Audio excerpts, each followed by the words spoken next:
On your marks, get set, invest. You may think that miracles don't really exist, but I'm here to tell you that modern day miracles are happening right now, every day, in front of our very eyes. The miracle of compounding. Behold!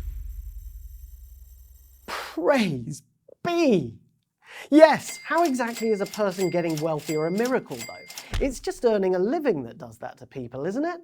Oh no, it's not just earning that does that. The miracle of compounding works in the background, making people richer while they sleep. Once you understand it, you will never view saving and investing in the same way again, believe me. Here's how it works. Now let's say you invest £5,000 in shares, and they rise in value by 10% per year. Now, if you don't take any of the money out and keep it invested, then 10 years later, you'd have about £13,000 invested. Another 10 years later, you'll have about 33,500, and another 10 years later, you will have more than £87,000. Notice that we haven't actually added any more money to the investment since the initial 5,000. And the gain each year is always 10%, and yet your total investment value rises faster and faster and faster. That is the miracle of compounding. 10% of not much is not much more, but 10% of a lot is a lot more. Now remember how dividends are regular cash payments that a lot of companies give to their shareholders? Well, many people like to reinvest their dividends, buying more shares, because then the compounding works even faster. Now I need to stress though that to earn 10% a year, you will need to take some risk in your investments. And as you've probably heard, markets can go down as well as up, so your compounding miracle is never guaranteed. But if you decide you want something closer to a certainty, then you can take on lower risk investments, typically growing your nest egg by only a few % a year.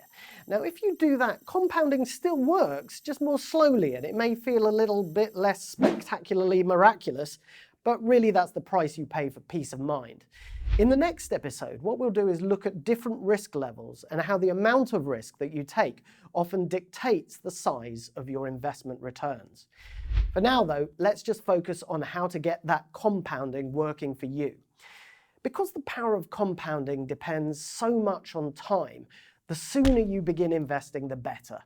And the longer your investing lasts, the better. So think in decades rather than years. Now that doesn't mean that you have to hold the same share for decades though. You can switch between different investments. It just means that you should think of this whole thing as a long-term project. Quick riches, as promised by the social media scammers, liars and con artists, are nearly always a matter of luck. It's no accident that you only ever see these kind of chancers supposedly making it big for a short time, and then you usually never hear of them again. Their high-risk tactics might make them big money quickly, but the same high-risk tactics means it's a near certainty that they lose it all again. It's just like most high-stakes gamblers. You can be lucky once, twice, even 3 times, but when you repeatedly take big risks, sooner or later you are going to make a massive loss. Investing is not a game. Now the third tip for compounding is invest for tax-free capital gains. The way tax works is, if you buy some shares and they go up a lot and then you sell them, then you may make a profit which is larger than the annual tax-free allowance that the government gives you. If you've made a large amount of profit, then you'll have to give a significant chunk of that profit to the tax man, tax woman. But thankfully, we have a wonderful thing in the UK called ISAs. You can invest thousands of pounds a year into an individual savings account, or ISA, and use that money to buy British shares and some international ones too, such as American shares.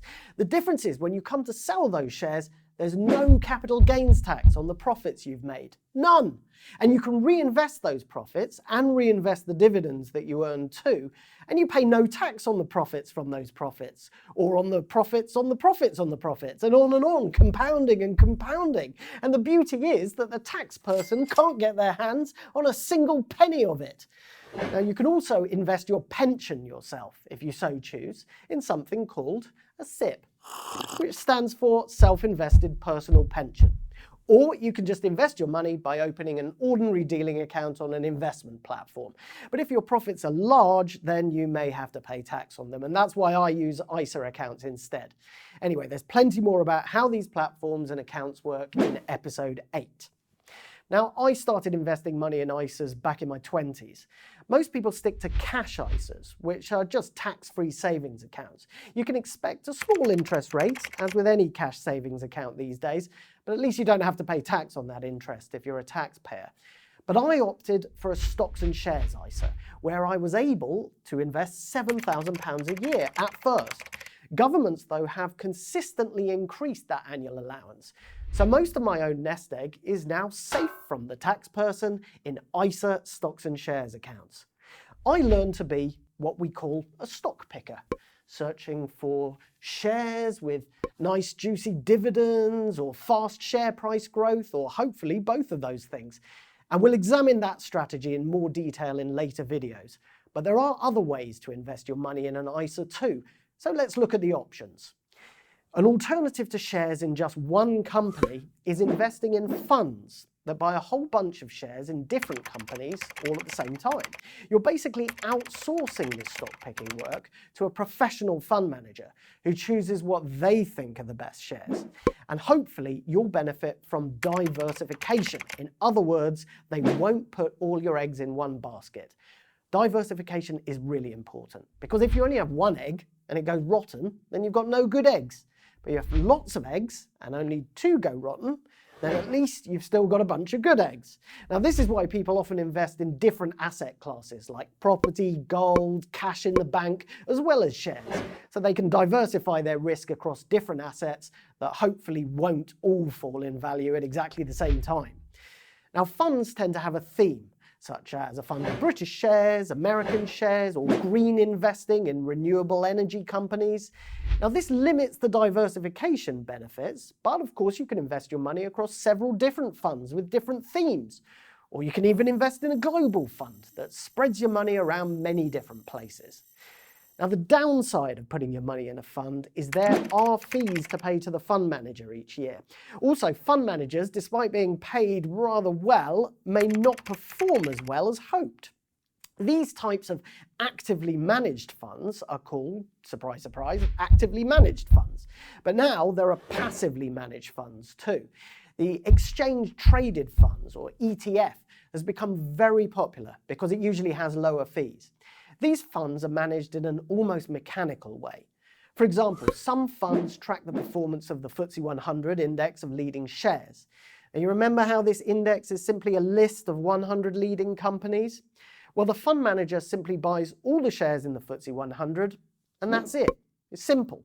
Fees tend to be a lot lower because not much tinkering is required. The only changes necessary are when one company becomes big and replaces a smaller one in the FTSE 100. So that's why they're called passive funds, as opposed to the active funds run by stock-picking managers. So these funds basically perform just as well or just as badly as the 100 top companies perform as a whole. Of course, not everyone has the time or the inclination to be a stock picker like me, so investing in funds can be a decent shortcut to benefiting from share price growth and dividends. Now, the other big fund category is bond funds. Bond funds are collections of loans. Bonds are created when a company or a government says, if you lend us some money, then we'll pay you back with interest. So people lend them money. And they issue these IOUs, which are called bonds, and they promise to pay regular interest and then to pay back the borrowed money after a certain number of years. People can then sell these IOUs to each other on the open market, and the prices vary depending on the demand for and supply of those bonds. Bond funds collect lots of these IOUs together from various different companies or governments, and people can then invest in them. So people can benefit from regular interest on the loans and also possible capital growth in the value of their bonds. Now, the general idea is that they're less risky to invest in than stocks and shares because the regular payouts, particularly from major governments, do tend to be pretty reliable. A lot of investment advisors generally believe that it makes sense to put some of your money in bond funds because then you're even more diversified. And if the stock market crashes, then your shares will go down, but hopefully not your bond fund too, as they are a different asset class. But be warned, this isn't guaranteed. There are times when shares and bonds fall at the same time. Now, whatever you choose to invest in, just remember that that miracle of compounding can work for you. Start sooner, invest longer, and do it the tax-free way. There are several different types of ISA that you can check out, and you work out which one is right for you. But the important thing is to keep an eye on your investments to make sure they're generating money for you through dividends or capital growth or both. Now, that doesn't mean checking your investments every single day or even necessarily every week or month, but at the very least, do an annual wealth check. I'll show you how to invest regularly if that's your thing, but for everyone else, just a few little tweaks to your portfolio from time to time could make all the difference to your financial future. So stick with us here at ShareSoc, and I'll show you how.